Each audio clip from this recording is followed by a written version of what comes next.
If you're running a business and you're struggling, you will enjoy this conversation. You know what the biggest threat is? The biggest threat? No customers. Because when no customers, you got no sales, no revenue, no income coming in, bills piling up, shutting down, going bankrupt. If you have too much loans, yeah, you got stress, you got divorce, you got arguments, you got everything because of no sales. It's like a cancer. How do you get customers? You got to get uncomfortable. So how do you do that? How do you do what? How do you get uncomfortable? What mindset do you have to be in? You have to put your goals, and you have to put your family's goals and wishes of your loved ones before thoughts of other people of you. That's why most people don't get uncomfortable, because they get rejected. When you get rejected, you get like humiliated. You don't get good emotions flowing. You feel judged. You have all these negative emotions going on, which if you're by yourself in the room, you don't have as much. But when you're in front of others, they have opinion, and that is getting you in an uncomfortable position, because people think like, oh, haha, this is like a childhood, emotions and memories are coming back. And so every time we get rejected, we feel that these bad emotions are coming, and we value those emotions more than our loved ones' wishes and our own goals. Like our brain, it wants to be lazy and comfortable rather than get uncomfortable for the better in the future. So you have to break it by slowly just acknowledging the success by getting uncomfortable. So it's more like a hack. So you have a goal, right? You want to make a certain amount of money. In order to get there, you will need to get a certain amount of customers. Those are the results. Amount of customers is results. You can't work on results. You can only look at them. But to influence the results, there's activities that we can make. So if you make a list of activities that you can make, and you make just a very, very, very little amount of activities in the beginning, if you can stick to it, you will know that results will improve. 100% happens. And those little activities is like, it's a non-negotiable in your schedule. And doesn't matter what results will be, you get detached from results.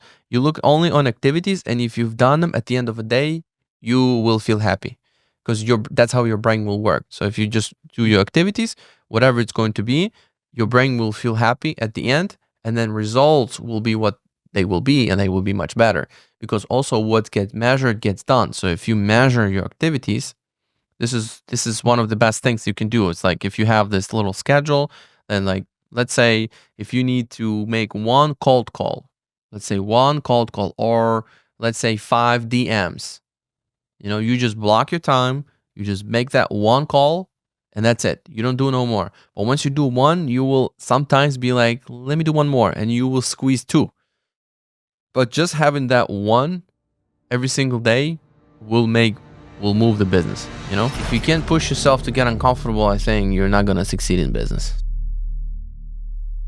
It's just a cold truth. I think if you are introverted, let's picture a guy who is fixing, let's say a guy who is fixing garage doors, who's replacing garage doors, and he's so shy that he's not, networking, he's not outgoing, he's not making calls, he's not doing any content, he's so shy that he can't push himself to do anything. He only works by referrals because of the small clientele. He's not getting too much referrals. The bills are eating him alive, so he's just barely breaking even and making a little bit of a living. Well, the first thing I would do is probably invest and take a risk in Google Ads.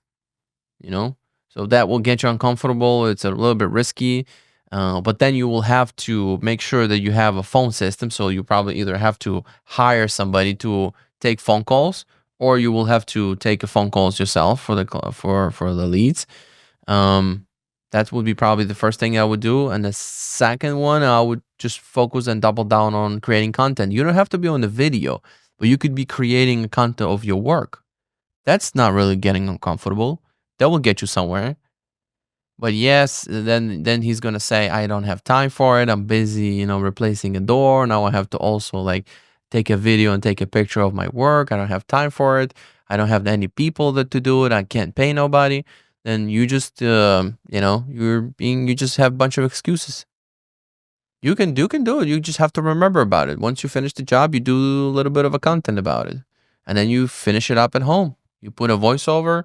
You do, being creative at home. It's a post production at home. One thing that I learned was use the client to get introduction to possibly next client. So when you had a great session or great experience with a customer, you can ask for a referral to the next one, and then make a picture with that client and text, and have that client text them too. But you never asked for referrals. Your whole business is a no referral. Yeah, because I pushed myself. You should write that on the Komar. No referrals. No. No, I don't ask for referrals. That's true, because I pushed myself to get uncomfortable. I made a bunch of cold calls, and I'm hopping on a video. That's uncomfortable. I'm doing seminars, radio show in the evening today. If I had a video business, who's your best client? Like, weddings are seasonal, and then when the season is over, you want to be corporate, yeah? You want to have businesses. Would you want to have businesses that don't have any social media, or already have social media presence? I don't think it matters. Doesn't matter. You just want to do one promo video for the company, or you want to do a content on a regular basis for the company? Here's the thing. I feel as if I have consistency with businesses, then I won't, like, if I give myself to one business, right, and they just take me completely, I won't have time to do what I really like to do, because they're always gonna want me. Okay, so you just want to do one video for the company, and that's it. One big, nice production video that costs a lot of money, and that's it, right? Yeah, but I don't like. And then if they need anything else, they will come back to you, but you just don't want to be every day. Right. Yeah, you just want to, like, couple times and a big production, better quality, bigger production. I want, like, maybe like 2 retainers, and then the rest is like bigger production. Yeah. So if a company that right now somewhere here down the street calls you up and say, we win the promo video, we're ready to pay you big money, you'll be happy to do it. And if they say, we don't need anything else, you're fine with it. And then if they call you back again, yeah. What I would do, I would only make calls. I would make a call and say, my name is Carlos. I'm a videographer. I do really nice videos. What's the best email to send it to? You send it and you follow up a week later. And then you find them, send you a templated introduction video. You find them on social, and you start a little bit like an octopus, and like they now see you everywhere. I wouldn't probably focus on creating content for yourself right now. It's probably going to work, but I would probably make calls first. Reach out and, like, say, hey, do you guys need a promo video? I'm a videographer in the area. I'm going to shoot you some of the examples. And if you're interested, let me know. I'm the guy. I'm the one who makes decisions. I'm the one who editing. I'm the one who makes everything. I have people that will help me. I could be easy to work with. If you need a promo video, I'll give you a discount for referring me somebody else that you know. This and this and that. Here's my work. Where should I email? You email, and then you call them back to follow up. And this is going to be the best shotgun approach. This is like without spending any money on content, without wasting time. You're just gonna go straight and make calls and DMs. Like you'll have to be one-to-one. You have to be one-to-one. It's gonna work really good, because a lot of companies, I'll tell you, I have friends, they would do it. They just don't know who to do it. They shop around too long. They bump into expensive ones. They stop. They don't look for it. They don't know where to go. Lots of their business owner friends, they haven't done anything yet too. They wish they would do it. Everybody tells them to do it, but they just can't pull the trigger. Sometimes it's too expensive, but if you give them a break for referring somebody else, they will do it because it's going to be cheaper, and you control your own income, and they will be coming back. If you do a good job, they will need, hey, can you do this for me? Can you do this for me? And then here and there, you'll be coming back for it's not like every day bunch of content. It's going to be here and there, but you're going to have a bunch of accounts, which will protect you, because you're going to have a bunch of people. Then if one fall off, you get other bunch of people, and your price will be, you can control. Because if you learn this skill of, let me just find a business. Finding a business is not hard. You find a bunch of restaurants, bunch of chiropractors, every single whatever. You Google, and then all the businesses are there. And so you just go one by one. The one who has the most money. So every day I'll just make three. The one that's rich and the one that's, easy, low hanging fruit, and see which one, easier to get. Then you just try to get it. They're not getting called by videographers. Most videographers are afraid of making calls. They're good behind the camera. You'll be the one who is standing out. You cannot be aggressive because this is something that they are not looking for. You're presenting to them, so you have to be very nice. You're gonna get into an assistant. You're gonna email, and you're gonna be following up. It's just the trick will be in follow up. Because if you follow up, you keep sending them some stuff, keep sending them links to some of the work that you already done, which you have millions of that stuff. You just send them the link with the whole library. You prepare, for them that's more appealing to them. You don't send them wedding videos because it's not gonna work. You don't send them some real estate tips videos, but and then maybe if you need to break into the door and tell, look, if you refer me, I'll give it to you like a 90% discount. You give me a referral. I'll give this to you for 90% discount. You will now have a portfolio. Now you will, with that portfolio, you will get another one for the full price. I've been doing cold calling. I have them. Yeah. Yeah. How you do it?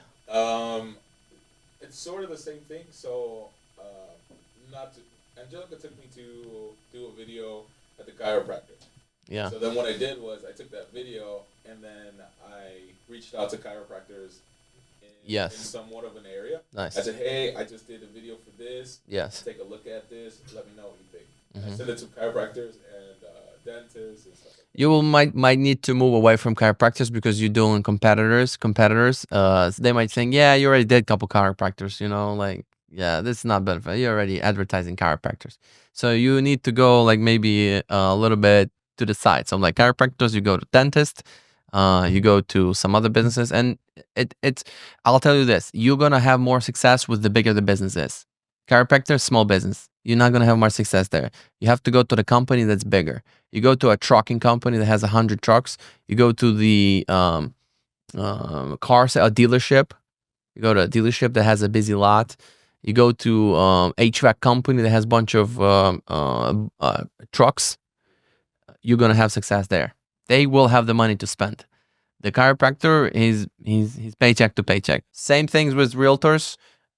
It's you have to go to a bigger stuff. If you want to advertise mortgage company, you go to the big dogs. They will have the money to spend, and not necessarily like if it's too big, they already probably have something else. But it's that not the single guy, not the small team, but like a little bit more established business. They will have the money to spend, and sometimes you will even be it will be easier to lock them in. It's like right before they have a marketing team. But most don't have marketing teams. Yeah, well, that's one thing that I felt I got trapped a few times. It's like, hey, we like your videos, but we already have a marketing team, so we let them do everything. So you bumped into a couple that had, but most don't have it. How do you combat discounting your services? Like not to be the cheapest guy on the block. Yeah, well, if you have enough clients, you are willing to walk away. And if somebody asks you, can you be cheaper? You can also say, I could have said more. But if it doesn't work out, you have enough clients. But in the beginning, when you need more clients, you most likely will have to discount yourself a little bit until you get enough clients that you can dictate your own pricing. It's the same with real estate agents. When you have enough clients, you are very confident and you dictate how the process is going. But if you only have one client, the client dictates how the process is going. If you have more leverage, and in your case, leverage is clients, the more you have, the more leverage you have, the more you control your time. Same thing with me. If I'm busy, I'm running a business, I don't have time to meet with somebody who wants to just pick my brain and give me coffee. I don't have time for that. But if you're broke and you could think that this could be an opportunity for me to have one more client, you're going to go. Amount of clients will fix all of the problems. All. The money problem, all the issues with the business, the employees that don't work out, everything is all boils down back to amount of clients. Always. Nothing is more of a focus than new client, more clients. Not only new client, I'll take it back. Even servicing the current clients so they refer you to somebody else. But one other thing is that every single time somebody refers, is they think isn't going to hurt me. So if they refer, you have to let them know that it's not going to hurt them. If it's hurting them for referring you, even like if you stop the job and now the client doesn't need you anymore, they will refer easier.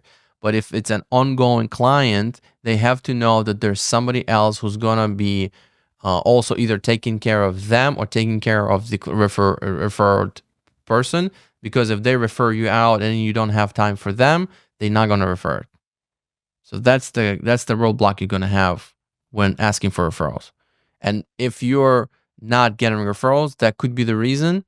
Because if it's an ongoing client, they're not going to refer you. A lot of real estate investors are not going to refer contractors, because if they think if they refer a contractor to too many people, that contractor won't have time for them. Because investors always have jobs, and they want to keep that contractor connection with them. And that's why investors never share contractors' information. You know, How do you show appreciation to people who refer to you a lot? $10 Starbucks gift card, or you can go a little bit, something more personalized. I don't know, something like a little gift here and there. Even if that client doesn't end up in the work, it's not ending up in being money producing transaction. Just the whole initiative of a referral needs to be acknowledged with a small, nothing big, just appreciate. Could be even a text. Hey, I appreciate your referrals, means a lot to me. Thank you so much. Couple hearts and this. A little bit of gift card is even better. But you don't do anything, like too crazy, because then if somebody else would refer, and then they would know, and this one said that I got this much and that didn't, and then it's gonna just create a little bit of a. Yeah, I don't want to say. I didn't want to make it public, like, oh, I doing this referral thing, and I shot the video for it too. Like, I mean, like, I did the whole thing where I was like picking everything out, and then I was like, man, I don't want to put this out there, and people just start like expecting it. So I got her a $50 gift card to Starbucks, and then like a cup, one of those Starbucks cups. My wife said it was too much. A little bit. She said maybe you should have did a $20 gift card, but nobody remembers a $10, $20 gift card. And then do you do that with everybody, or do you only do that with certain people? Like certain people, they'll request you, and you're like, oh, thanks. And there's other people that you're like, man, I really want to show my appreciation. I would say